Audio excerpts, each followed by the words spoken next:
242 জন যাত্রী নিয়ে মাঝ আকাশ থেকে ভেঙে পড়ল যাত্রীবাহী বিমান। ভয়াবহ এই বিমান দুর্ঘটনাটি ঘটেছে গুজরাটের আহমেদাবাদ বিমানবন্দরের কাছে।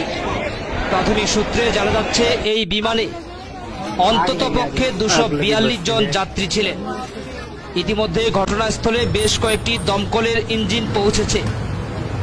অ্যাম্বুলেন্সে করে তড়িঘড়ি আহতদের উদ্ধার করে পাঠানো হচ্ছে হাসপাতালে।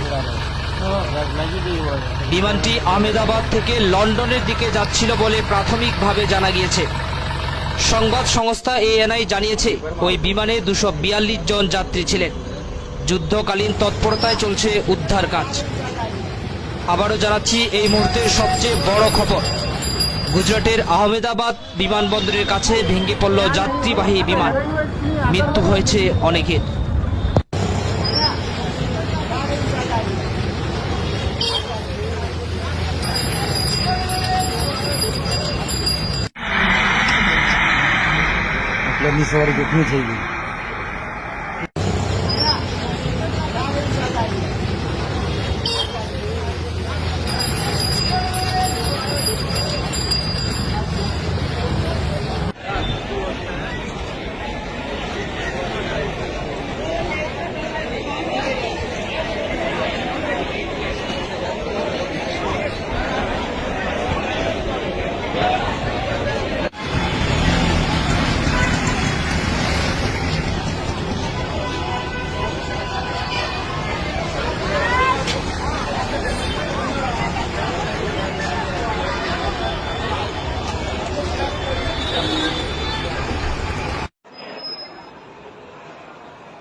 या नहीं आता है, इतनी आदर